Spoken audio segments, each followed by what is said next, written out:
ලබාගමු උදෑසනකසේ සිතැඟි වඩාලමු දිය ඇල්ලකසේ සුභාරතී සුභාරතී. ආයිබෝන් සුබදස්සනක් සුබදවසක් ප්‍රේමිතුරුනි ඔබ හැම දෙනාටම අදත් සුභාර්ථී සංවාද මණ්ඩපයෙන් රටට ඔබට දැනෙන වැදගත් මාතෘකාවක් පිළිබඳව අපි කතා බහ කරන්න බලාපොරොත්තු වෙන්නේ. අපේ රටේ ආර්ථිකය, අපේ රටේ වර්තමාන තත්ත්වය, අපි ඉන්නේ කොතනද, අපිට ආර්ථික වශයෙන් කොහොමද සය බල ගැන්වෙන්න පුළුවන් කියන කාරණා පිළිබඳව කතා බහ කරද්දී අපේ රටේ සංචාරක ව්‍යාපාරය, සංචාරක ශ්‍රේෂ්ඨය තාමත්ම ප්‍රබලයි. එයින් ලැබෙන දායකත්වය, ඒ දායකත්වයෙන් ලැබී යාම තුළ සිදුවන පාඩුව මේ පිළිබඳව සමාජයේ විවිධ කතිකාවක් තිබෙනවා.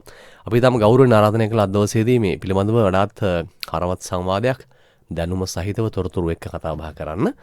අද අපි මාතෘකාව වත්මන් අර්බුදය තුළ සංචාරක කර්මාන්තය මුහුණ දී ඇති අභියෝග මොනවද කියලා හඳුනා ගන්න. අපි ඒ ගැන කතා බහ කරන්න ආරාධනය කළා බස්නාහිර පළාත් සංචාරක මණ්ඩලයේ සභාපති සුගත් හේවාපතරණ මහතාට. ආයිබෝන් සුබදසන. ආයිබෝන් සංජය. ඔබටත් ශ්‍රී ලංකා ගුවන්විදුලි සංස්ථාවේ ගරු සභාපතිතුමා ඇතුළු කාර්ය මණ්ඩලයට අපි ස්තුතිවන්ත වෙනවා. මේ අර්බුදකාරී අවස්ථාවේ අපේ අදහස් දක්වන්නේ අවස්ථාව ලබා දීම සම්බන්ධයෙන්. හොඳයි, දැන් අපි මේ කතා බහ කරන මාතෘකාවත් එක්ක බැලුවොත් අපේ රටේ විශේෂයෙන්ම මේ සංචාරකයන්ගේ පැමිණීම, සංචාරක ආකර්ෂණයක් තියෙන රටක් අපි. ලෝකයේ අපේ රටේ තියෙන පිළිගැනීම ඉතාමත් ඉහළ මට්ටමක. ඉතින් මේ සංචාරක ක්ෂේත්‍රය දිහා බලන විට විශේෂයෙන්ම වැදගත්ම කාරණේ තමයි තවත් ප්‍රමුඛතම කාරණයක්. ලංකාවට ගෙවුණු වර්ෂ දිහා බැලුවොත් සංචාරකයන්ගේ පැමිණීම, ඒ කියන්නේ කොවිඩ් වලට කලින් ලංකාවට කොහෙන්ද සංචාරකයන් වැඩිම ආවේ? කොතරම් ප්‍රමාණයක් වගේ ආවද? පැහැදිලිවම කියනවා නම් අද අපේ රට විශාල අර්බුදයකට මුහුණ දීලා තියෙන්නේ. මේක පැහැදිලිවම කියනවා නම් නිදහසින් පසුව අපි මුහුණ දෙන දැවැන්තම ආර්ථික අර්බුදයට අපි මුහුණ දෙමින් සිටිනවා. මෙවැනි තත්වයකදී අපට තියෙන ලොකුම ප්‍රශ්නය තමයි අපි සියලු දේම පිටරටින් ගෙනාපු ජාතියක්. ඒ කියන්නේ ඉපදුණු මොහොතේදී පාවිච්චි කරන සූප්පුවේ සිට අවසානයේ මිනි පෙට්ටියට ගහන ඇනේ ගේන්නේ පිටරටින්. එහෙම ජීවත් වුණු රටක් තමයි අපි. ඉතින් ඒතකොට මේ වෙලාවේ අපි මොන දෙමින් සිටින්නේ අපේ රටට අවශ්‍ය කරන සියලුම භාණ්ඩ. ඒ කියන්නේ අත්‍යවශ්‍ය පාරිභෝගික ද්‍රව්‍ය සහ සියලු කර්මාන්ත සේවාවන් සපයාගෙන යාම සඳහා අවශ්‍ය කරන සියලුම දේවල් අපිට ගේන්න සිද්ධ වෙලා තියෙන විදේශ රටකින්. එතකොට මේ වෙලාවේ අපිට තියෙන විශාලම ප්‍රශ්නේ තමයි මේ ආනයනයන් කිරීම සඳහා අවශ්‍ය කරන ඩොලර් අර්බුදය. ඉතින් එතකොට හැම වෙලේම රටට විදේශ විනිමය උපයන මාර්ගයක් විදිහට තමයි සංචාරක කර්මාන්තය ප්‍රවර්ධනය කරන්න පටන් ගන්න.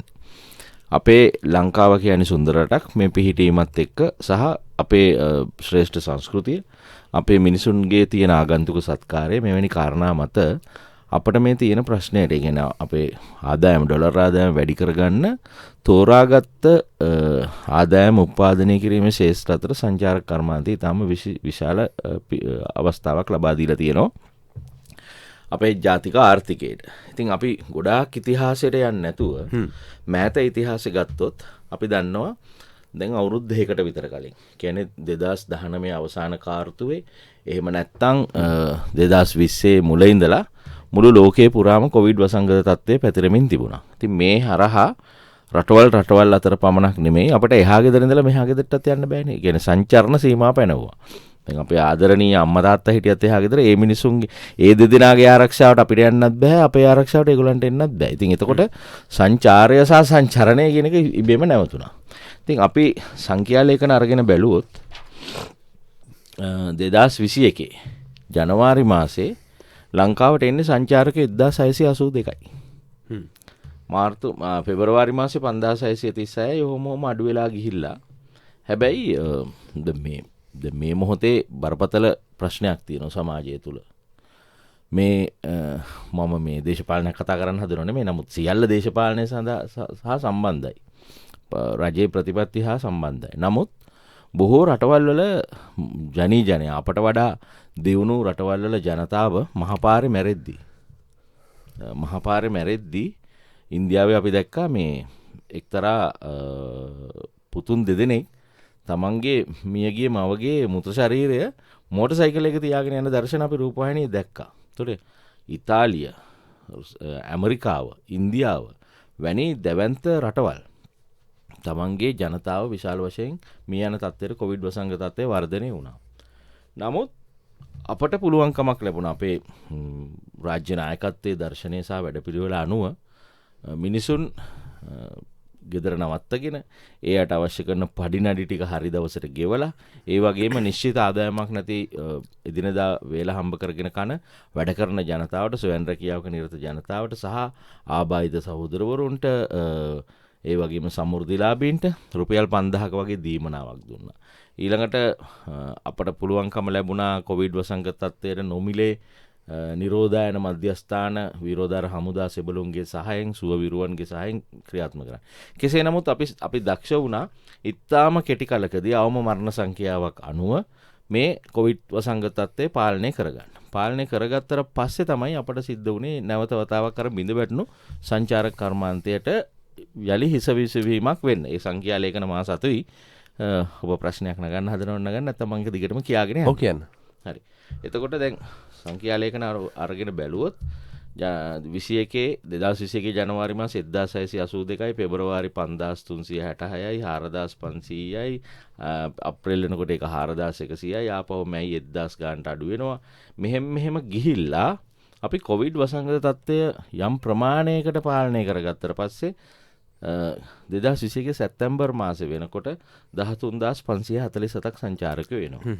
ඔක්තෝබර් වෙද්දී ඒක 22771කට ඉහළ යනවා. නොවැම්බර් වෙද්දී ඒක 44294යි. දෙසැම්බර් වෙනකොට 89506යි. මම මේ කියන්නේ 2021 අවුරුද්දේ. එතකොට ආපහු 2022 ජනවාරි වන විට මේක 82327කට ඉහළ යනවා. පෙබරවාරි මාසය වෙනකොට 96507යි. මාර්තු වෙනකොට ලක්ෂය ඉක්මවන සංචාරකයෝ ප්‍රමාණයක් පැමිණෙනවා. ඒ කියන්නේ දල වශයෙන් 3000 ඉක්මවන සංඛ්‍යාවක් මෙරටට සංචාරකයෝ පැමිණෙන්න පටන් ගන්නවා. අවසාන වතාවට පෙබරවාරි මාසේ 1,06,500යි. ඔව් විශාල ප්‍රමාණයකට. විශාල ප්‍රමාණයක්. ඒ කියන්නේ අප විසින් ගෙන යන ලද සංචාරක ප්‍රවර්ධන අධිකාරිය සහ විදේශ කටයුතු අමාත්‍යාංශය ඒ සියල්ල ඉතාමත් දක්ෂ ලෙස මෙහෙයවන ලද ප්‍රවර්ධන ව්‍යාපාර සහ ලංකාව නැමති අර ලෝකයේ පුරාම සුන්දරත්වය. ඒ වගේම ලෝකයේ පුරා සියලු දෙනාට සංචාරය කරන්න නොලැබුණු අවස්ථාවත් එක්ක ලංකාව ඉතාමත් සුරක්ෂිත ගමනාන්තයක් බවට කොවිඩ් වසංගත තත්ත්වය සම්පූර්ණයෙන්ම කළමනාකරණය කරාට පස්සේ ලංකාව සුරක්ෂිත ගමනාන්තයක් බවට විවිධ ලෝක සංග්‍රහයන් සහ දත්ත මත ප්‍රචාර වෙන්න පටන් ගත්තා. ඒ අනුව සංචාරක ව්‍යාපාරය ක්‍රමිකව වර්ධනය වෙන්න පටන් ගත්තා. එතකොට මේ කොවිඩ් වසංගත තත්ත්වයට කලින් අපි ජාතික ආර්ථිකයට ඩොලර් බිලියන 4.5 දායකත්වයක් ලබා දුන්න සංචාරක කර්මාන්ත වාර්ෂිකව. ඒ තත්ත්වය සඳහා ගමන් කරමින් සිටින මොහොතක අවාසනාවන්ත තත්ත්වයකට අපි මුහුණ දුන්නා. ඒක ඉතා පැහැදිලි විග්‍රහයක් ඔබ කියන්නේ. දැන් මේ මාසෙන් මාසේ කොවිඩ් එකත් එක්ක බිඳ වැටුණු සංචාරක ව්‍යාපාරය පණ ගහගෙන ආපු හැටි මේ කිව්වේ. දැන් ඊට පස්සේ බැලුවොත් රටේ පවතින අස්ථාවරත්වයට විවිධ පාර්ශ්වයන්ගේ චෝදනා, ඒතික විරෝධතා, මේ සියලු සමහර විරෝධතා කරනවා. සමහර අය ඒකට සහභාගී නැහැ, දන්නෙත් නැහැ මොකද්ද මේ කරන්නේ, කොහෙද යන්නේ කියලා. හැබැයි මේ ක්‍රියාවලිය නිසා අපේ රටේ ආර්ථිකයේ සංචාර ක්ෂේත්‍රයට බලපෑමක් එල්ල වී තිබෙනව නේද? පැහැදිලිවම දැන් මේ මොහොතේදී අපට දමාර වේලාසනින් කිව්වනේ. ඒ කියන්නේ දැන් අපි අවුරුදු ගණනාවක් තිස්සේ දශක 4ක විතර කාලයක් තිස්සේ සියල්ල ආනයනය කරන ආර්ථික ක්‍රමයක් තමයි අපි ගාව තිබුණේ. ඔව්. එතකොට එහෙමනම් අපට සැනකින් මේ සියල්ල වෙනස් කරන්න බෑ. එතකොට භාණ්ඩ දුලබ වෙලා මිනිස්සු අතර අසහනය වැඩි වෙලා විශාල ප්‍රශ්න තොගයක් ඇති වෙනවා. ඒ නිසා මේ යම් දුරකට අප විසින් පවත්වාගෙන ගිය මේ ආර්ථික ක්‍රමය පවත්වාගෙන යා යුතුයි. ඒ සඳහා විශාල වශයෙන් ඩොලර් උපයන්න සිද්ධ වෙනවා. එතකොට දැන් පහුගිය කාලේ අපට සිද්ධ වුණේ අපිට ආදායම් මාර්ගයෙන් සියලු මාර්ග ඇහැරුණා. දැන් ඇඟලුම් කර්මාන්තයනොත් කිසියම් බලපෑමක් එල්ල වුණා. මොකද යුරෝපාකරය තමයි අපේ වෙළඳපොළ. ඒ යුරෝපාකරයේ තියෙන වෙළඳපොළ වැසී ගිය තත්ත්වයක් මත අපේ ඇතැම් ඇඟලුම් වලට ඇඟලුම් කියන්නේ අපේ රටට ආදායම කියන ප්‍රධාන මාර්ග අතර ඇඟලුම් කර්මාන්තයක් තියෙන නිසා සහ විවිධ විශේෂයෙන්ම අපේ තේ වෙළඳාමට පවා දැන් ලෝකේ පුරාම රටවල් වසා දැම්මට පස්සේ වෙළඳාම සම්පූර්ණයෙන්ම ඇන හිටනවනේ. ඒ කියන්නේ සාප්පු සංකීර්ණ වෙළඳ පොළවල් සියල්ල වසා දාන තත්ත්වයක්. ඒකට සියලු දෙනාම ගෙවල් වල එහෙම නැත්නම් සම්පූර්ණයෙන්ම අර නිරෝධායන ඇඳිරි නීතියට යටත් කරලා නැති තිබුණේ. ඒකට කවුරුත් පාර ගමන් කරන්නේ නැහැ, shopping කරන්නේ, කියන්නේ සාප්පු සවාරි යන්නේ නැහැ. ඒකට සම්පූර්ණයෙන් මේවා බිඳ වැටලා. ඉතින් එවැනි මොහොතක තමයි අපිට දැන් සැනකින් අපිට නිෂ්පාදනයක් හදලා ඒක මේ වෙන රටකට යවලා සල්ලි ගෙන්න ගන්නවට වඩා අපේ ගුවන් තොටුපළින් රටට ඇතුල් වෙන සංචාරකයා තමන්ගේ මුදල් පසුම්බිය දිග ඇත මේ විවර කරපු සැනින් අපේ රටට එන්නේ ඩොලර්. ඉතින් ඒක නිසා මේ ක්‍රමය තමයි මේ කියන්නේ සංචාරක කර්මාන්තය තමයි මේ මොහොතේ මුණ දෙන්න තිබුණු හොඳම ක්‍රමය. මේ වෙනකොට අපි අතේ කාමර තියෙනවා, හෝටල් ශේත්‍රය තියෙනවා, මානව සම්පත ලෑස්ති කරලා තියෙනවා. අපිට තිබුණේ මේක යලි පළ ගන්නන්න විතරයි. ඉතින් නමුත් අවාසනාවන්ත තත්ත්වයක් මේ මාර්තු මාසේ අග විතර වෙනකොට මේ රටේ විශාල ප්‍රශ්නයක් ඇති වෙනවා. ඉතින් විශේෂයෙන්ම අපිත් විශ්වාස කරනවා දේශපාලන ප්‍රතිසංස්කරණ, ආර්ථික ප්‍රතිසංස්කරණ සහ කිසියම් සමාජ වෙනසකට අවශ්‍ය තත්ත්වයක් තමයි. ඒත් මේ මූණත් එක්ක තියෙන තරහට නහය කපාගෙන හරියන්නේ නැහැනේ. නමුත් අද බලන්න අද මේ ඇති වෙලා තියෙන සමාජයේ කැළඹීම හැම තැනම වැඩ වර්ජන, උද්ඝෝෂණ, පෙළපාලි. හරි පාරක යන්න බෑනේ. මේ හෝන් ගහනවයි විශාල ප්‍රශ්න තෝගයක්. මේවත් එක්ක සම්පූර්ණයෙන්ම ලංකාව අනාරක්ෂිත රටක් විදියටත් ලංකාව සංචාරය කිරීමට නුසුදුසු රටක් විදියටත් මේ ලෝකයේ විසින් අද ප්‍රචාරය කරලා තියෙනවා. ඉතින් ඒ වගේම කියන්න කනගාටුයි මේ රටට විරුද්ධ බලවේග මේ වන විට ජාත්‍යන්තර වශයෙන් ප්‍රචාරය කරගෙන යනවා. ලංකාවට සල්ලි එවන්න එපා, ලංකාවට යන්න එපා, ඩොලර් ආදායමක් ඩොලර් ටික යවන්න එපා. මෙතන විශාල දූෂණයක් සිද්ධ වෙනවා, කවුරු හරි හොරගම් කරනවා කියලා. ඉතින් මේවා පිළිගන්න තරමට මේ රටේ මේ සාක්ෂරතාවයේ 85කට 90කට තියෙන රටක්. නිදහස් අධ්‍යාපනය හරහා අධ්‍යාපනය ලැබපු මිනිසුන් ඉන්න රටක්. ඉතින් නිකන් හිතන්නකෝ. දැන් ඔබේ බැංකු ගිණුමේ තියෙන සල්ලි තව කෙනෙක්ට හොරකම් කරන්න පුළුවන්. එහෙම නැත්නම් දැන් බැංකුවේ මැනේජර්ගේ අතේ බැංකුවේ මැනේජර්ට කියන්නේ බැංකුවේ කළමනාකාරතුමාගේ අතේ තමයි සේප්පුවේ යතුර තියෙන්නේ. නමුත් කළමනාකාරතුමාට කොයි මොහොතකවත් පුළුවන් දේ සේප්පුව ඇරලා සල්ලි ටික අරගෙන යන්න. ඉතින් එවැනි කතාවක් මේක. ඉතින් මම දන්නේ නැහැ මේවා තියෙන තත්ත්වය. ඒ වගේම අපේ ජනතාව අර දැන් සාතිශය බහුතරයක් ඉන්නේ බෞද්ධයෝ. 70%ක් ඉන්නේ බෞද්ධයෝ. බුදුරජාණන් වහන්සේ කියන්නේ ඔබට යම් පණිවිඩයක් ලැබුණු පමණින්වත් කවුරුවත් කියව පමණින් පිළිගන්න එපා. මේක විමසා බලා ඥානෙන් මේ එහෙම වෙලාවක අපේ සංඝයා වහන්සේලා පවා මේකම දේශනා කරනවා. ඒක නිසා මම කියන්නේ අපි මේ මොහොතේදී බලන්න ඕනේ අපි ඉපදුණු රට සහ ඒ රටේ ජනතාව කොහොමද කියන කාරණාව මිසක් පටු දේශපාලන අරමුණු සියල්ල පැසකින් තියලා අපිට කටයුතු කරන්න සිද්ධ වෙනවා. උදේ 7 විනාඩි 13යි වෙලාව මේ සුභාරති සංවාද මණ්ඩපය.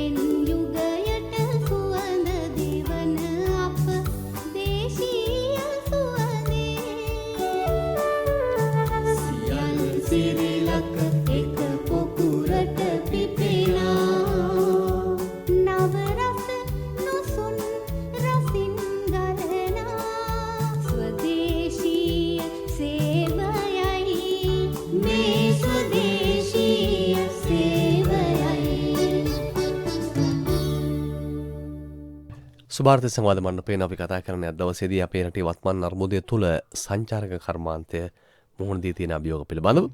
ඉතින් අපි දැන් කතා කරා මේ ගෙවුණු වර්ෂවලට මේ සාපේක්ෂව කොවිඩ් තත්ත්වයන් එක්ක සංචාරක ව්‍යාපාරය කොහොමද වෙනස් වුනේ කියන කරුණ. ඒ වගේම අපි ලංකාව දිහා බැලුවොත් යලි සංචාරක ආකර්ෂණය දිනා ගන්න මොනවද බස්නාහිර පළාත් සභාවෙන් කෙරෙන්නේ? ඔව් දැන් ඇත්තටම මේ සංජය අපි බස්නාහිර පළාත කියලා කියන්නේ අපේ පළාත් මායින් ටික ගත්තොත්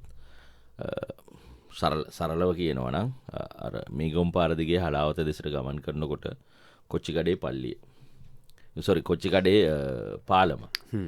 පාලම ගාවින් පටන් ගන්න අපේ බස්නාහිර පළාත් සීමාව මේ වෙරළ දිගේ ඇවිල්ලා අලුත්ගම පාලම දක්වා පැමිණෙනවා. මොරගල්ල දක්වා. අනිත් හරි. ඒ කියන්නේ දකුණු පළාත් සභා සීමාව තියෙන්නේ. ඔව්. ප්‍රකට අලුත්ගම පාලම එතෙන්ට එනකම්ම තියෙනවා. එතකොට අනිත් පැත්තෙන් රත්නපුර ආසන්නයට ගමන් කරන ඇහැලියගොඩ සීමාව දක්වා මේ පැත්තෙන් දැරණියගල පැත්තට යන්න. මේ විශාල ප්‍රදේශය තුල තමයි බස්නාහිර පළාත විසිරීලා තියෙන්නේ. අපේ රට අපේ පළාත සුවිශේෂී වෙන්නේ මේ මොහොතේ අපේ ජාත්‍යන්තර ගුවන්තොටුපළවල් 3ක් මේ ළඟදී රත්මලාන ජාත්‍යන්තර මට්ටමේ ගුවන්තොටුපළක් බොට යාලි ප්‍රකාශ කරනවා. ඒ තුනෙන් දෙකක් තියෙන්නේ බස්නාහිර පළාතේ ඇතුලේ. ඔව්. සාතිශීය බහුතරයක් සංචාරකයෝ ලංකාවට එන්නෙත් අපේ රට තුළට ඇතුල් වෙන්නෙත් පිටත් වෙන්නෙත් කටුනායක ගුවන්තොටුපළ හරහා. ඒකට ඊයේ පෙරේද මාලදිවයින් ඉඳලා එන්න අර කුඩා ප්‍රමාණයේ ගුවන් යානාවලට එන්න පුළුවන් පහසුකම ඇති කරනවා රත්මලාන කොළඹ ජාත්‍යන්තර ගුවන්තොටුපළ ලෙස නම් කරලා. ඉතින් එතකොට දැන් අපේ පළාත සුවිශේෂී වෙන්නේ අපේ පළාතේ එක මායිමක් තනිකරම වෙරළ තීරය. ඊළඟට අපේ පළාතේ හරහා තමයි පංචමහා ගංගාවලින් කැලණි සහ කළු ගඟ මුද්‍ර ගලා බසින්නේ අපේ පළාත් සභාව ඇතුළෙන්. කියන්නේ අපේ භූමි ප්‍රදේශය ඇතුළෙන්. ඔව්. ඊට අමතරව දැවැන්ත සංචාරක ආකර්ෂණයක් දිනා ගන්න පුළුවන් බොල්ගොඩ කලාපය. බොල්ගොඩ ගංමිටියාවත ආශ්‍රිත කලාපය.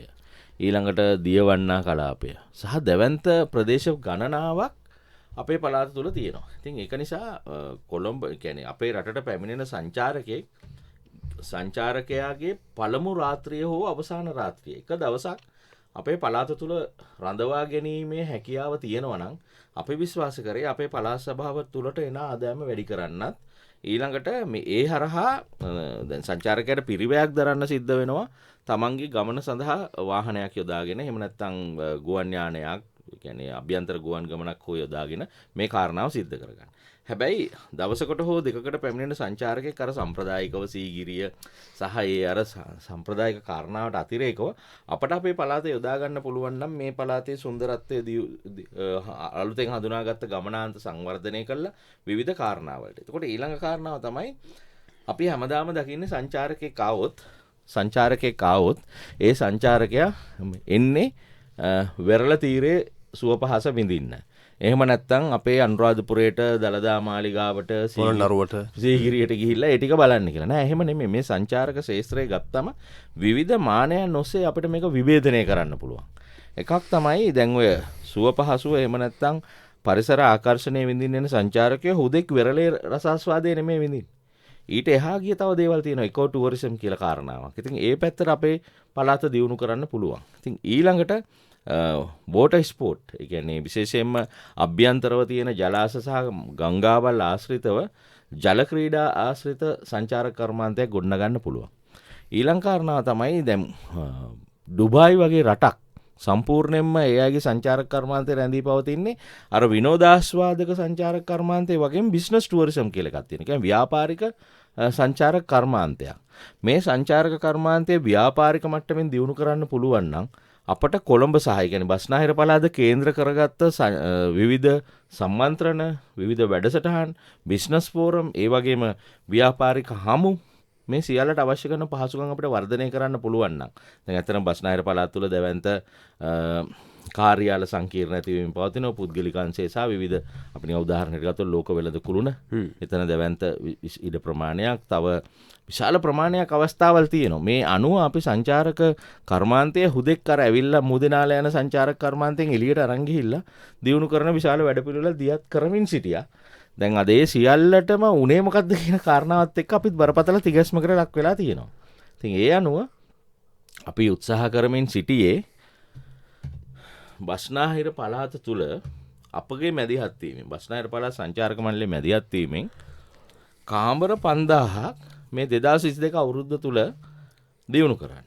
ඒක වෙන විදිහකට කියනවා නම් දැනට ජාතික මට්ටමින් ක්‍රියාත්මක වන සංචාරක අධිකාරිය හරහා නියාමනයට ලක් වෙන්නේ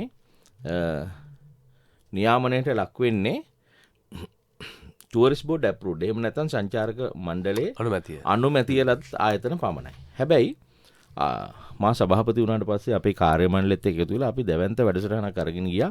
එවැනි ගණයට හසු නොවන ඒ සංචාරක මණ්ඩලය විසින් පාලනයට හෝ කිසියම් නියාමනයකට ලක් නොවන ආයතන ගැන සොයා බලන්න. අපේ පළාත තුල එවැනි ආයතන 2000ක් තියෙනවා.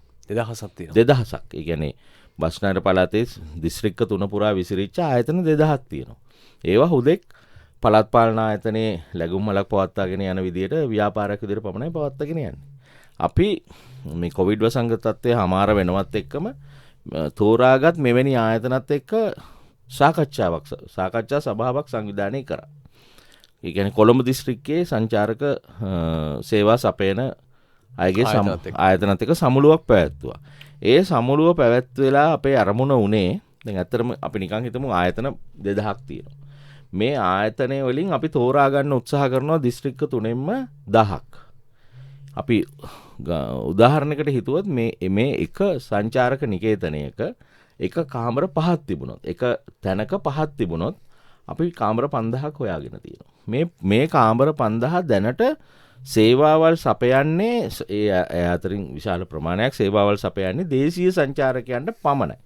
ඉතින් අපි උත්සාහ කරනවා මූල්‍ය සහයෝගයක් සහ කළමනාකරණ සහයෝගයන් ලබා දීලා මේ අයගේ දැනුම වැඩි කරලා මේ ආයතන වලට විදේශ සංචාරකයෝ ගේන්න පුළුවන් නම් ආකර්ෂණය කරගන්න පුළුවන්. ඒ කියන්නේ මේ මොහොතේදී දේශීය සංචාරකයන් සඳහා තමන් සේවාවල් සපයන ආයතන ටික අවශ්‍ය පහසුකම් ටික ලබා දීලා විදේශ සංචාරකයෙක්ට රැයක් ගත කරන්න පුළුවන් මට්ටමේ ආයතනයක් බවට පරිවර්තනය කරන්න. ඒ පරිවර්තනය කිරීම හරහා අපට පුළුවන් නම් ඒ කියන්නේ දැන් අලුතෙන් කාමර 5000ක හදන්න ගියොත් විශාල ඉඩම් ප්‍රමාණයක් ඕනේ, විශාල පිරිවැයක් දරන්න ඕනේ. මේ තියෙන ආයතනම අපි යම් මට්ටමකට නගා සිටුවලා අපේ උත්සාහය තිබුණේ ඇත්තටම ඉන්දියාවේ කර්ණාටක ප්‍රාන්තයත් එක්ක අපි කිසියම් එකඟතාවයක් ඇති කරගත්තා. මේ අප්‍රේල් මාසයේ ඇතුළත ඉන්දියානු සංචාරකයන් 600ක් ගේන. ඒ 600 ගේනකොට අපි උත්සාහ කරේ අපේ පළාත් තුළ අපි මේ සංවර්ධනය කරන ලැබුම් මල් වලට හෝටල් වලට නවාතැන් පහසුකම් ටික ලබා දෙන්න. නමුත් මේ ඇති වුණු තත්ත්වයක් එක්ක එන ගමන ප්‍රතික්ෂේප කරා. ඒ ප්‍රතික්ෂේප කිරීම නිසා ඒ අවස්ථාව නැති වුණා. දැන් නමුත් අපි ඒක අතහැරලා නැහැ. ඒ කාමර නිකන් උදාහරණයකට ගත්තොත් මේ විදියට අපි දියුණු කරන කාමරයක් ඩොලර් ගණන් හැදීමේ පහසුව සඳහා ඩොලර් 10කට දුන්නොත් අපට එක දවසක් ඒ කියන්නේ වසරකට එක දවසක් මේ කාමර ටිකට සංචාරකයෝ 5000ක් ආවොත් අපේ ඩොලර් 50000ක ආදායමක් අපේ පළාත් තුලින් ජාතික ආර්ථිකයට එකතු කරන්න. නිකම්ම ඇවිල්ලා.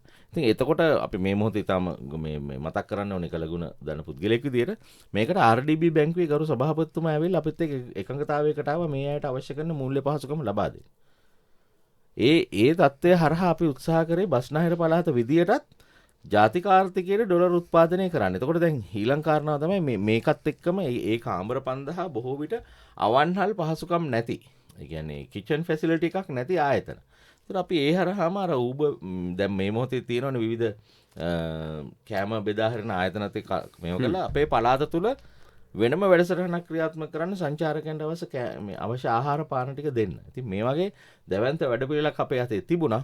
මේ රටේ ජනතාව විසින්ම මේ ගෙන යන්නා වූ මේ ප්‍රශ්නයත් එක්ක ඒ සියල්ල අපට කිසියම් ප්‍රමාණයකට හකුලාගෙන අපේ ඒ નિયમિત කාල වකවානුවට සහ කාල පරාසය තුළ ක්‍රියාත්මක කරන්න බැරි තත්ත්වයකට අපි පත් වෙමින් සිටිනවා.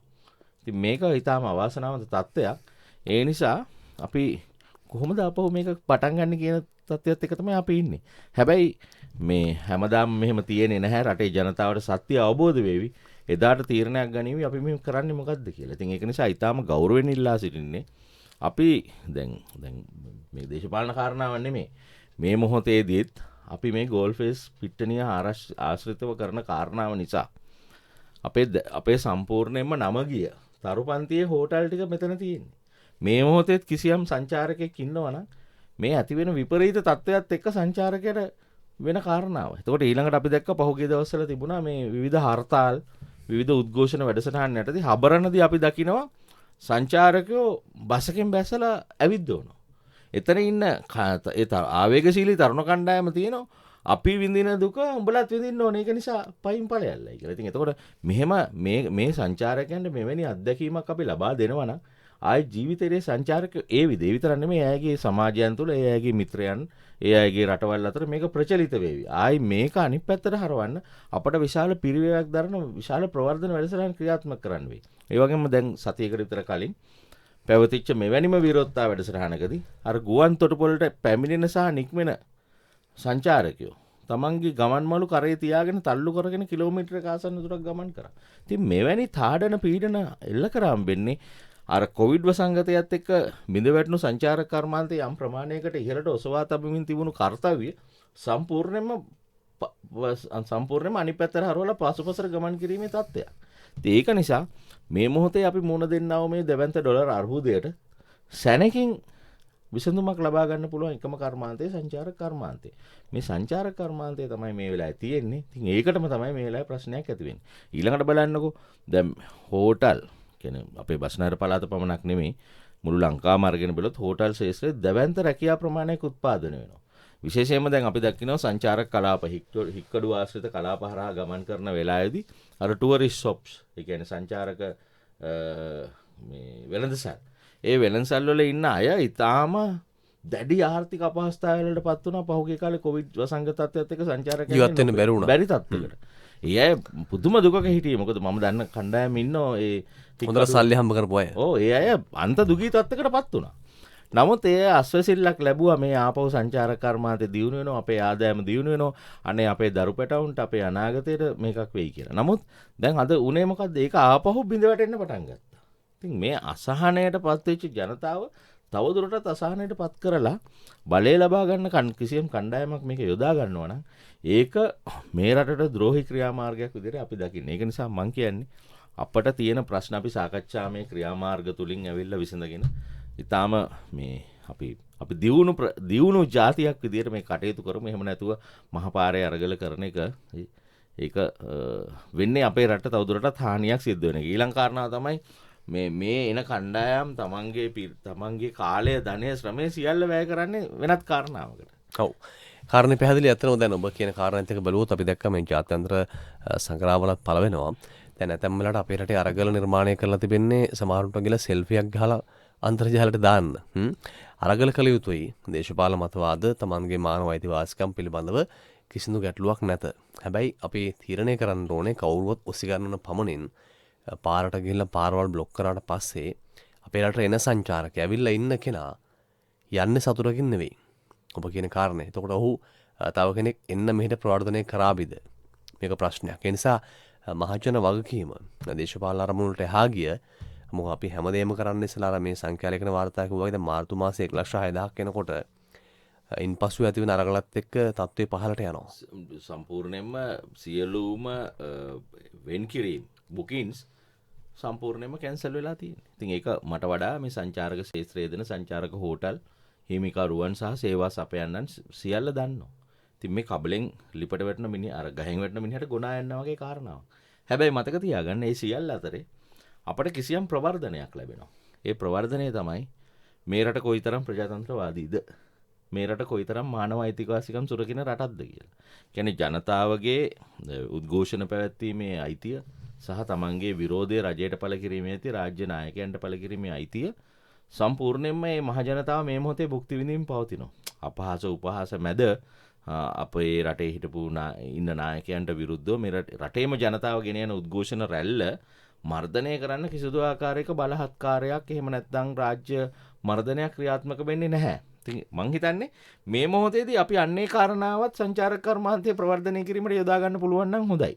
මේ රට ඉතාමත් ප්‍රජාතන්ත්‍රවාදී සමාජයක්. රටේ ජනතාවට කැරලි ගහන්න පාරට එන්න රටේ නායකයන් විවේචනය කරන්න මහපාරේ උද්ඝෝෂණය කරන්න අවස්ථාව ලබා දෙන දියුණු ප්‍රජාතන්ත්‍රවාදී සමාජයක් පවතින රටක් කියන කාරණාවත් පෙන්වන්න ඕනේ. හැබැයි මේ අයගේ මේ තරුණ ප්‍රජාවට හෝ විරෝධාකල්ප දක්වන ජනතාවට මේ කිසියම් මේ චිත්ත පීඩාවක් ඇති කරන කාරණාවක් නෙමෙයි. නමුත් මේ කාරණාව හරහා අපි කරන කාරණාව ගෙදර ගිහිල්ලා නිදා ගන්න මොහොතේදීවත් පොඩ්ඩක් කල්පනා කරලා බලන්න මේ හරහා වෙන මේ අවඩ මේ රටටත් මේ රටේ ජනතාවට.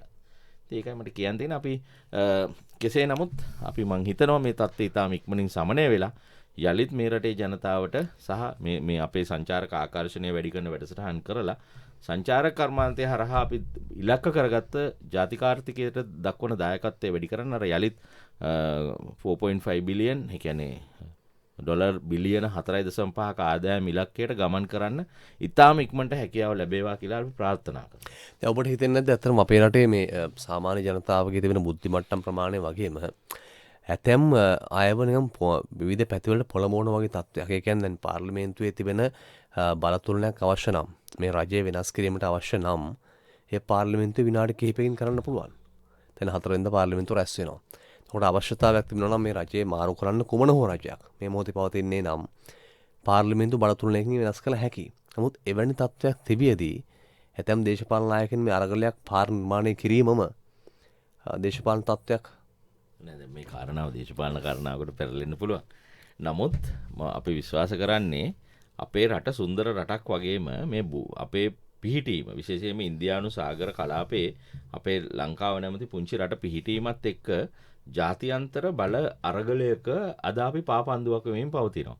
වෙන විදිහකට මේක විග්‍රහ කරනවා නම් අර චීනය තමන්ගේ වෙළඳ අධිරාජ්‍ය ගොඩනැගීම සඳහා පැරණි සේදමාවත යළිත් වතාවක් ඒක නිර්මාණය කරමින් සිටිනවා. එතකොට ආසියාව හරහා එන මාර්ගය අප්‍රිකාව ඕස්ට්‍රේලියානු කලාපයට ගමන් කරන්නේ අපේ මුහුදු මාර්ගයේ එහෙම නැත්නම් අපේ යාබද සීමාවක් හරහා. එතකොට චීනය තමන්ගේ මේ ව්‍යාපෘති යෙදෙන අතර ඒකට ප්‍රතිවිරුද්ධ මතයක් දරමින් ඉන්දියාව, ඇමරිකාව, ඕස්ට්‍රේලියාව සහ ජපානයේ ප්‍රමුඛ රටවල් ඒ ක්‍රියාමාර්ගයට එරෙහිව සිටිනවා. ඉතින් මේ මොහොතේදී මේ වර්තමානයේ අලුතෙන් ඇති වෙලා තියෙන මේ සංකල්පය නිසා සංකල්ප දෙක නිසා අර භූදේශපාලන වශයෙන් අපි ඉන්නා වූ තැන අනුව අපි විශාල අර්බුදයකට මුහුණ දෙනවා. මේ සමහර කාරණා ඒ හරහා බැඳිච්ච කාරණා. ඒක නිසා දැන් ඊළඟට මේ අපේ මහ පොළොවේ කියන්නේ ශ්‍රී ලංකාව නැමැති පොළොව තුල මේ විදේශීය නව අධිරාජ්‍යවාදය ගිල ගන්න හදන්නේ මේ මහ පොළොව. ඉතින් මේ මොහොතේදී දේශපාලන මුහුණුවරින් සිදුවෙන මේ කාරණා හරහා අපගේ ඩොලර් ආදායම බිඳ වැටලා දැන් මේ වෙනකොට අපේ මහ බැංකුව හිස් කියලානේ කියන්නේ.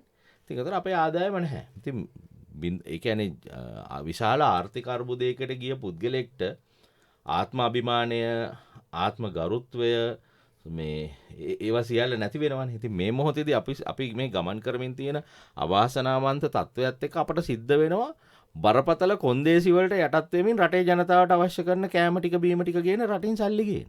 ඉතින් එතකොට මේ අය කොන්දේසි පනවමින් ඉන්නේ අපි සතු සම්පත් ටික කොල්ල ගන්න.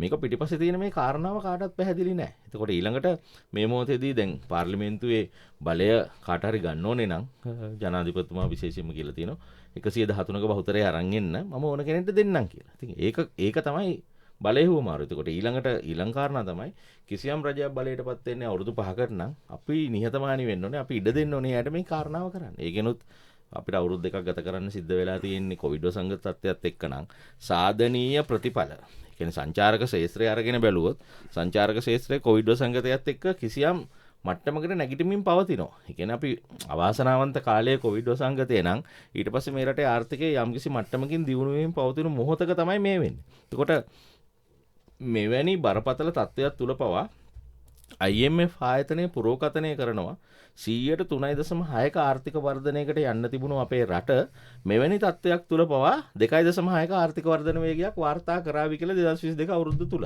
ඉතින් නිකන් හිතන්න 2.6කට අපිට පල්ලෙහාට එන්න සිද්ධ වෙන්නේ මේ කාරණාත් එක්ක නම් අපිට 3.6-4කට විතර ගියා නම් අපිට මේ ඇති වෙලා තියෙන සියලු ප්‍රශ්න විසඳ ගන්න පුළුවන්. අද දරුවට ඉස්කෝලේ ගෙනියන්න පොළපෙත ඒ කියන්නේ පෙළ පොත අපිට මේ දෙන්න විදියක් නැහැ. කරගන්න විදියක් නැහැ. දරුවට අවශ්‍ය කරන කිරි ටික දෙන්න විදියක් නැහැ. ඉතින් මේක අරගලයක් තුලින් විසඳන්න පුළුවන් නම් අපි ඔක්කොම අරගල කරමු. ඒකට මේ බුද්ධිමත්ව මේ ප්‍රශ්නෙට මුහුණ දෙන්න ඕනේ. උදේ 7:34යි වෙලාව දැන් මේ සුභාරතී සංවාද මණ්ඩපය.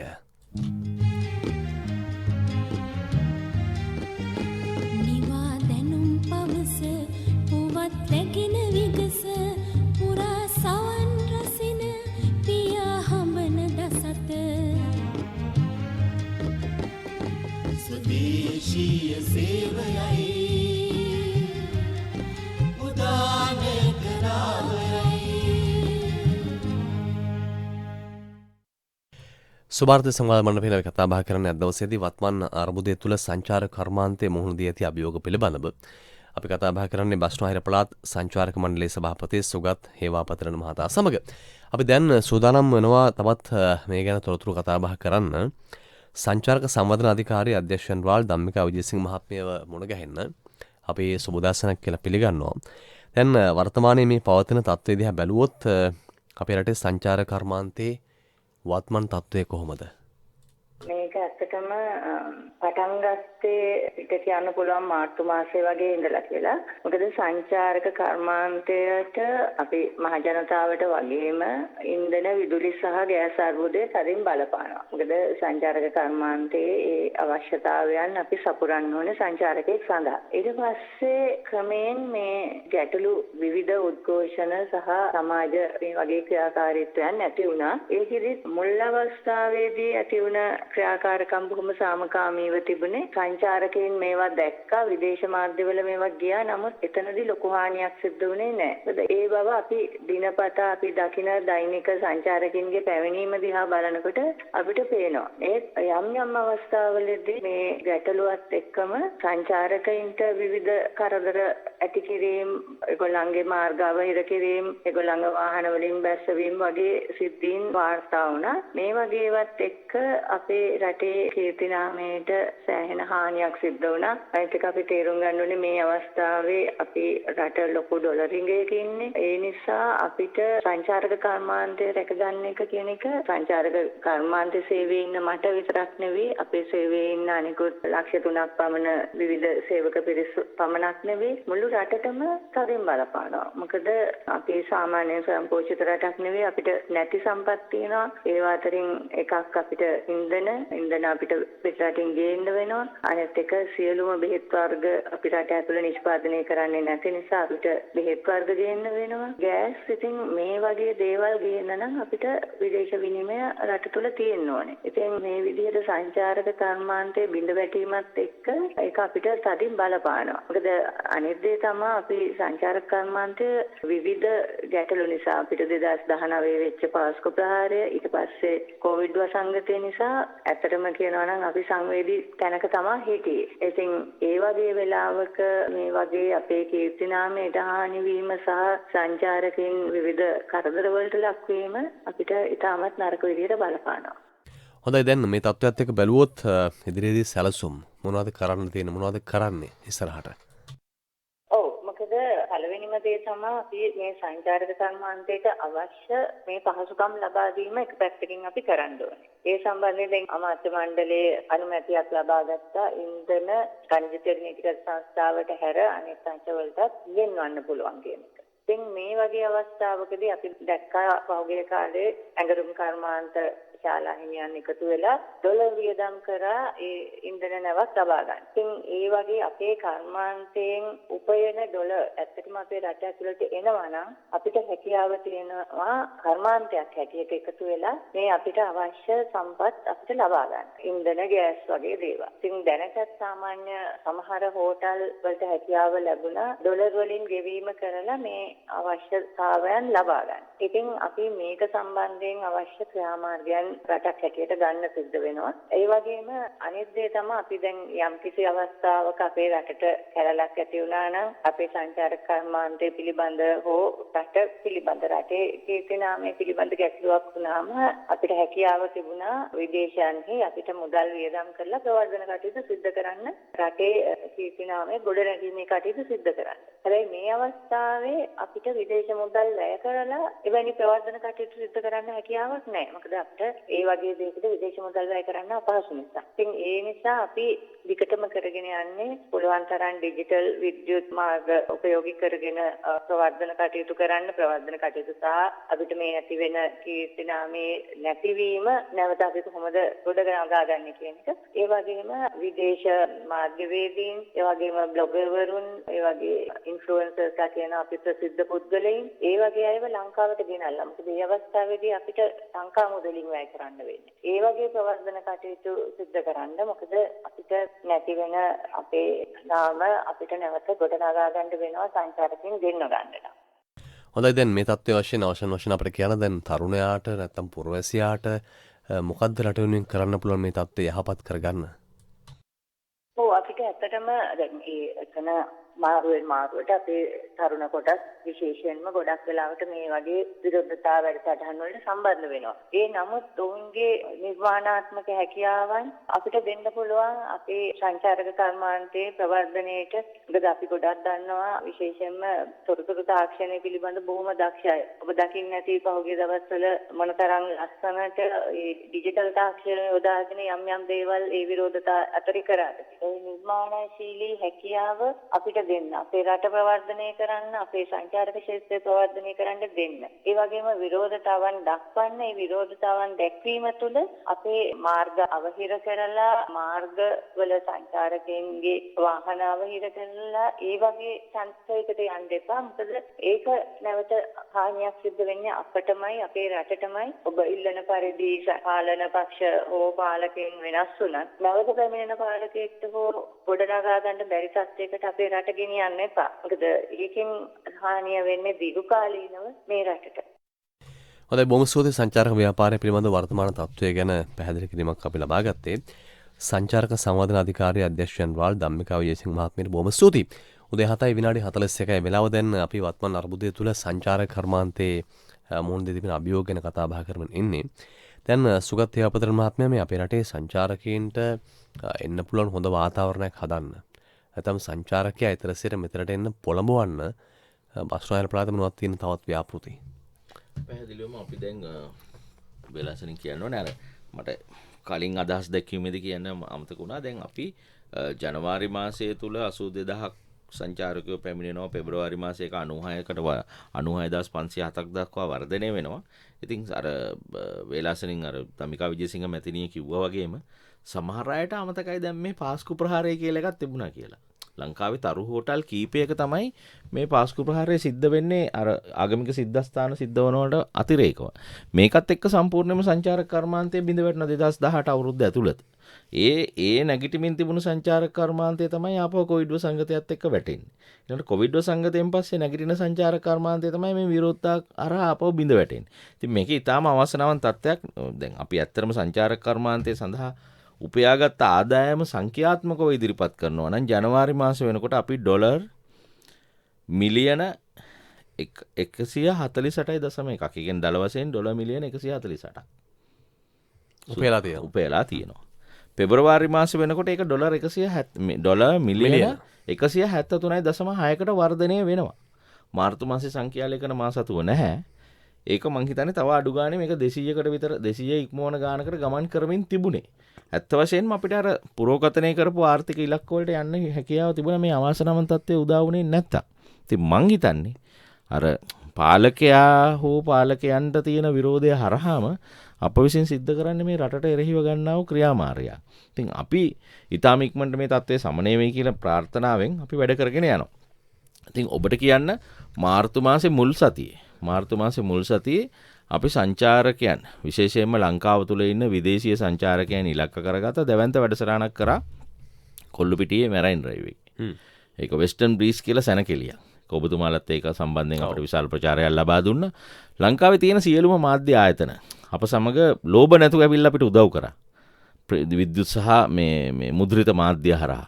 අපි ඒක ඉතාම සාර්ථක විදියට බස්නාහිර පළාතටත් ඒ සම්බන්ධ වෙච්ච වෙළඳ ප්‍රජාවටත් ආර්ථික ප්‍රතිලාභ දෙන වැඩසටහනක්. ඉතින් ඒක අපි ඒ වැඩසටහනත් අපි සිද්ධ කරේ අර විදුලිය කැපීමක් යටතේ. ජාතික විදුලි බල පද්ධතියෙන් විදුලිය ලබා ගන්න නැතුව වෙනත් විදිහේ විකල්ප ක්‍රියාමාර්ගයක් පාවිච්චි කරලා අර වෙනදට සංචාරක ඔවැනි සැනකෙලියක් තියෙන වෙලාවේදී පාට විදුලි බුබුලු දහස් ගාණක් පත්තු වෙනවා. ඒ විදුලි බුබුලු නැතුව ලේස තාක්ෂණය යොදාගෙන අඩු පිරිවැයකින් වැඩි ලාභයක් උපයා ගන්න වැඩසටහනක් අපි කරා. අපි ඒකේ දෙවනි වැඩසටහන කරන්න හිටියේ. මේ වෙනකොට හරිනම් තුන්වෙනි වැඩසටහනත් මේ අපේ පළාත් තුළ ක්‍රියාත්මක වෙලා ඉවරයි. ඒ සියල්ල අපිට හකුලා ගන්න සිද්ධ වුණා මේ තත්ත්වයත් එක්ක. ඉතින් ඒක නිසා දැන් ඇත්තටම අපේ අතේ තියෙන සැලැස්ම කියන්නේ 2022 වසර තුල ක්‍රියාත්මක කරන්නට යෝජිත සැලැස්ම අපි හරියටම කාලානුරූපව අපේ අතේ තිබුණු ටයිම් ටේබල් එකට කාලසටහනට ක්‍රියාත්මක කරමින් සිටින මොහොතක තමයි මේ සියල්ල සිද්ධ වෙන්නේ. ඉතින් මේකත් එක්ක දැන් ඇත්තටම අපි මොනවද කරන්න කියන කාරණාවත් එක්ක තියෙන්නේ. එතකොට ඊළඟට අපේ තියෙනවා මීගමු වෙරළාශ්‍රිතව ඒත්තු කාල ප්‍රදේශයේ වෝටර් පාක් එකක්. මේ වෝටර් පාක් එකට වෝටර් පාක් එක කියන්නේ මේ මූද අද්දර තියෙන දැවැන්ත ලස්සන සුන්දර ජල තීරයක් ඒ වෝටර් පාක් ඇතුලේ කුඩා දරුවන්ට සහ දෙමව්පියන් සමග ඇවිල්ලා පවුල් පිටින් විනෝද වෙන්න පුළුවන් කාරණාව. මේ සඳහා මේක තවදුරටත් ඒ කියන්නේ විටින් විට වෙනස් කරේ නැත්තම් නවාංග එකතු වුනේ නැත්තම් මිනිසුන් ආකර්ෂණය අඩු වෙනවා. ඒක නිසා අපි මේ අපේ රටේ මුදල් පාවිච්චි කරන්නේ නැතුව ආයෝජකයෙක් ගෙනල්ලා මේ වෝටර් පාක් එක ජාත්‍යන්තර මට්ටමට ගේන ව්‍යාපෘතියක් අපි ක්‍රියාත්මක කරන්න උත්සාහ කරමින් සිටියා. ඒ සියල්ල කල් දාන්න සිද්ධ වෙලා තියෙනවා. ඊළඟට අපි විශේෂයෙන්ම අපේ නව ඇමතුමත් එක්ක කතා කරලා වේලාසනින් එතුමා රාජ්‍ය ඇමතිවරයා වශයෙන් ඉන්න කාලේ දිලුම් මමුණුගම ඇමතුමත් එක්ක කතා කරලා කොල්ලුපිටිය, බම්බලපිටිය, දෙහිවල, වැල්ලවත්ත කියන මුහුදු මාර්ගයත් ආශ්‍රිතව තියෙන දුම්රිය පරවල් 4 සංචාරක ආකර්ෂණයේ සහිත නව මානයකට දියුණු කරන්න අවශ්‍ය කරන ආයෝජකයෝ සියල්ල සොයාගෙන හිටියේ. රටේ සල්ලි වියදම් කරන්නේ නැතුව ආයෝජකයන් හරහා මේ දුම්රිය ස්ථාන ආශ්‍රිතව අලංකාර පරිසරයක් නිර්මාණය කළ ජාත්‍යන්තර මට්ටමේ අවන්හල් ගෙනල්ලා මේක දියුණු කරන මට්ටමක අපි හිටියේ. සියල්ල අපිට හකුලා ගන්න සිද්ධ වෙලා තියෙනවා මැති වෙන තත්ත්වයක් එක. කිසිදු පුද්ගලෙක් මේ මොහොතක ආයෝජනය කරන්නේ නැහැ. රටේ දේශපාලන හස්තාවරත්වයක් නිර්මාණය වෙලා තියෙනවා මේ සියල්ලත් එක්ක. දැන් අද විදුලි කප්පාදුව යම් ප්‍රමාණයකට අපිට සමනය කරගන්න පුළුවන් වෙලා තියෙනවා. දැන් ඩීසල් පෙට්‍රල් අර්බුදය ඩොලර් නැති ප්‍රශ්නේ නෙමෙයිනේ අද තියෙන්නේ. බෙදාහැරීමේ ප්‍රශ්නයක්. ඉතින් බලන්න කොයිතරම් ආත්මාර්ථක කල දුටු කල වල ඉහ ගන්න ජනතාවක්ද මේ. පොඩක් ඇහුම්කන් දීලා සාකච්ඡා මාර්ගෙන් දවස් දෙකක් ඇතුළත රටේ ජනතාව අපහසුතාවයටපත් වෙන්නේ. අපි අපේ වටිනා කාලය මේ වාහනේ පුල් ටැංකියක් ගහන්න පාරේ බුදිය ගන්න වෙලා තියෙනවා. ඉතින් මේවත් එක කර්මාන්ත පවත්වාගෙන යන්නේ කොහොමද? විශේෂයෙන්ම සංචාරක කර්මාන්තයේ තනිකරම මේ ට්‍රාන්ස්පෝර්ටේෂන් එක කියන්නේ අවශ්‍යයි. සංචාරය කියලා කියන්නේ එහෙට මෙහෙට ගමන් කරන එකනේ. මේක ඉතින් පයින් යන්න බෑ. ඉතින් ඒක නිසා දැන් ඇත්තටම අපි ඩොලර් අර්බුදයක ඉන්නවා නම් මං විශ්වාස කරන්නේ සමහර සංචාරකයෝ කැමති සයික්ලින් වලට. ඒ කියන්නේ බයිසිකලයක යන්න. අන්න ඒ වගේ අවස්ථාවල් අපි ප්‍රවර්ධනය කරන්න ඕනේ කියන තත්ත්වයක් තියෙනවා මේ ඇති වෙලා තියෙන තත්ත්වයක් එක. හැබැයි එහෙමම කරන්නත් බෑ. මොකද සුව පහසුව යන්න ඕනේ. අපි කර්ම කලාපීය රටක් අහුවේ යන්නේ. හැබැයි විදේශ සංචාරකයෝ එන්නේ ඒ හිරු රශ්මිය විඳින්න නම් එයාට අපිට තියෙන ප්‍රශ්නේ නැහැ. ඒක නිසා මම හිතන්නේ අපි මේ මොහොතේ අර ඇතම් වාහන පාවිච්චි කරන්න බැරි නම් ඒ අය පොළඹවන්න පුළුවන් නම් විශේෂයෙන්ම අර මේ බයිසිකලයක් හෝ සයික්ලින් එහෙම නැත්නම් මොටර් සයිකල් පාවිච්චි කරලා යන්න. ඒක ඒ අයටත් සමහර විට විවිධ අලුත් අත්දැකීමක් වෙයි. ඉතින් දැන් ඔබ ඇහුවා බස්නාහිර පළාත ඇතුළේ අපි මොනවද කරන්න බලාපොරොත්තු. අපි දැන් ඇත්තටම ඊළඟ කාරණාව බලන්න.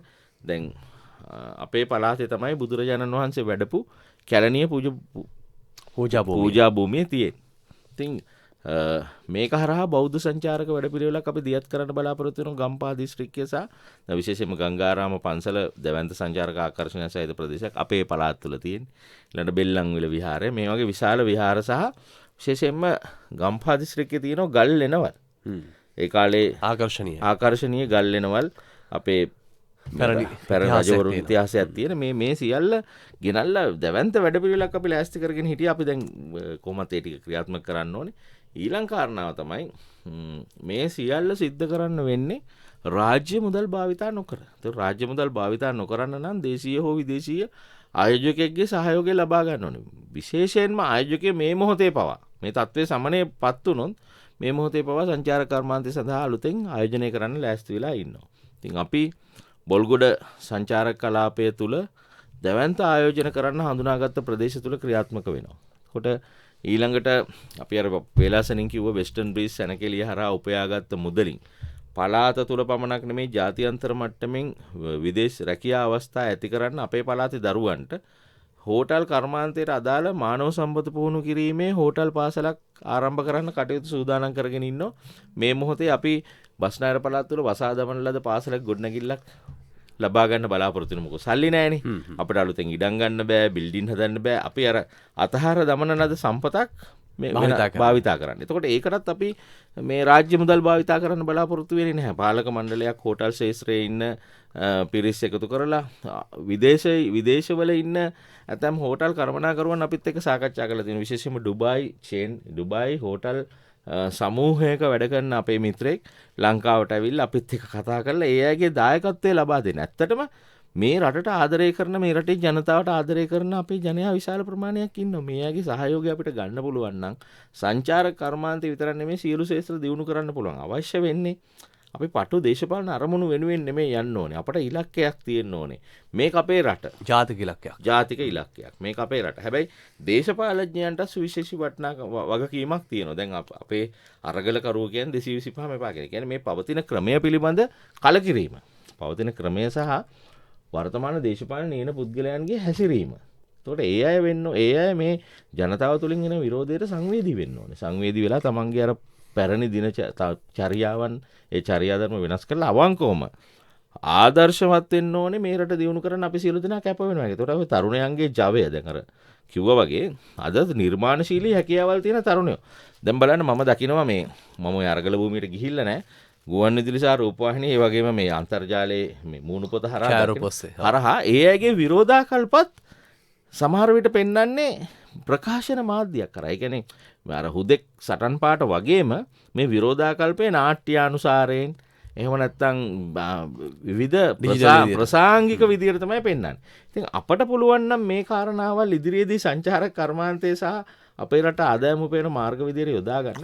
හොඳ පැත්තට. ඉතින් අර සෑම කළුවලාකුලකම රිදි රේඛාවක් තියෙනවා කියනවනේ. ඉතින් මේ තරුණයන්ගේ සහ ඒ කණ්ඩායම් වල නිර්මාණශීලී හැකියාව අනාගතයේදී අපි මේ සඳහා යොදාගමු කියන තැන තමයි මම ඉන්නේ. කොහොම නමුත් අපි මේ අපේ කතාව අපේ බස්නාහිර පළාත් තුළ ක්‍රියාත්මක කරන්න යෝජිත වැඩසටහන් වලට වඩා වෙනත් මානයන් වෙත ගමන් කරා. ඇත්තටම සංජය මේ වෙලාවේ මේ අපිට කිසිම දෙයක් හිතෙන්නේ නැති මොහොතක්. මට පමණක් නෙමෙයි. සියලුම ශේෂ්ත්‍රවල ඉන්න හැම කෙනෙක්ටම කිසිම දෙයක් දේශපාලන අවිනිශ්චිතභාවයක් තියෙනවා. දේශපාලන ස්ථාවරත්වයක් නැහැ. හැම කෙනෙක්ම හමු වුණාම අහන්නේ මොකද වෙන්නේ කියන කාරණා. ඉතින් මේ තත්ත්වෙත් එක්ක ගමන් කරන්න බෑ.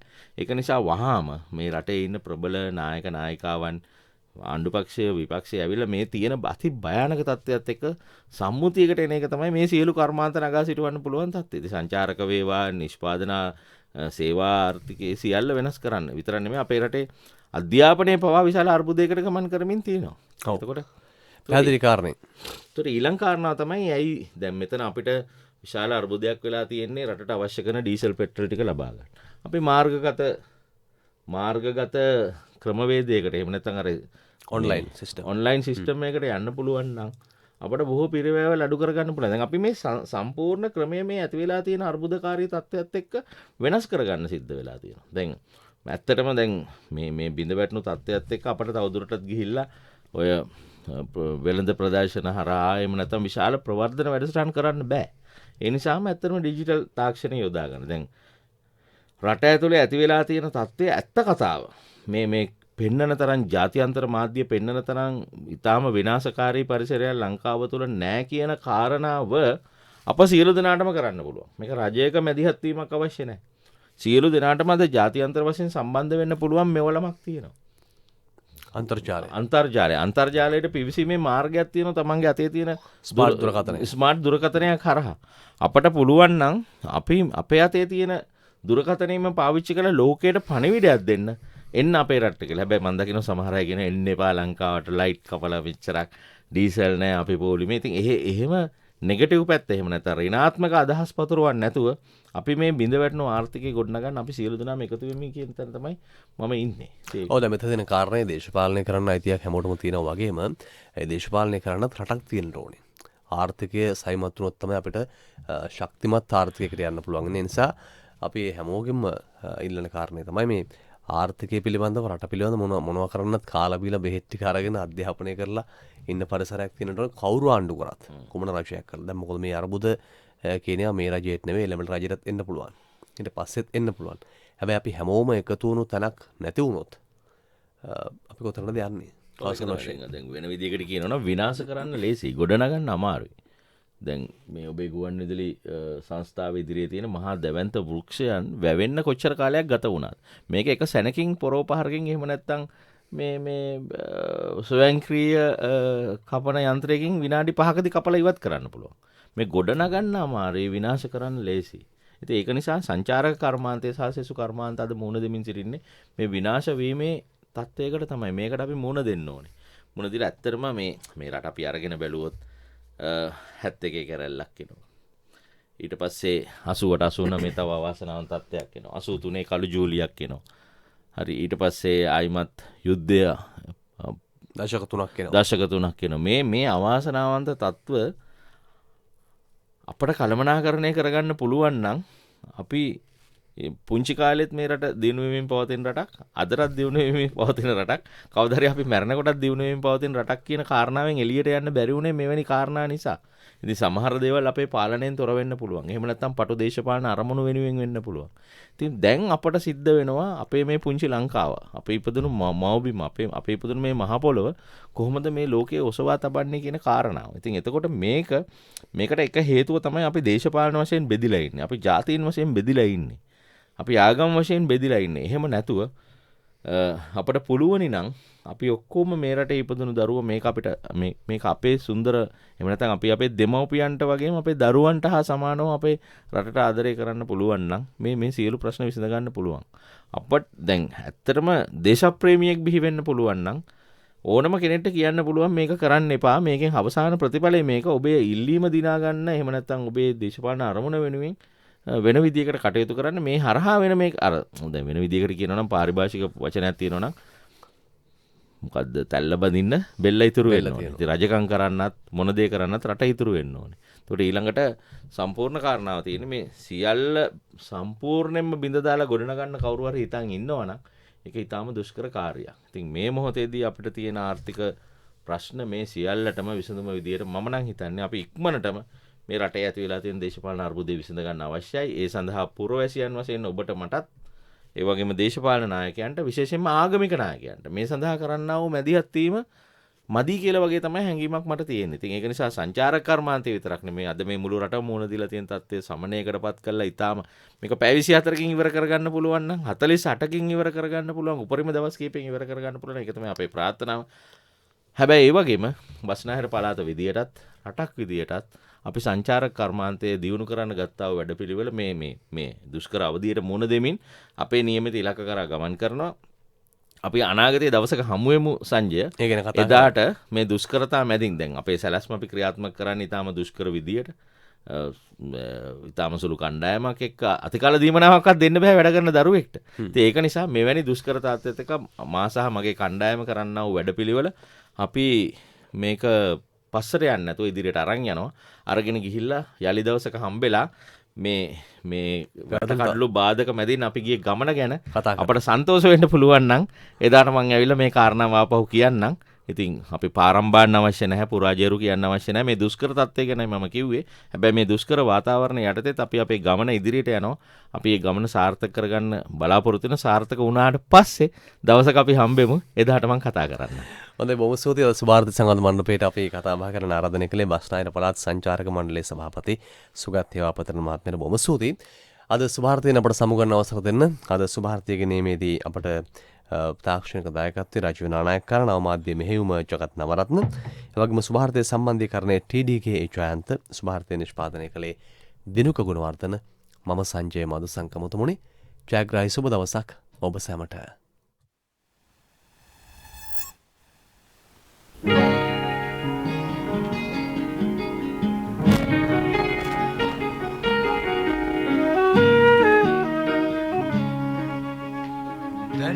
ලබාගමු උදෑසනකසේ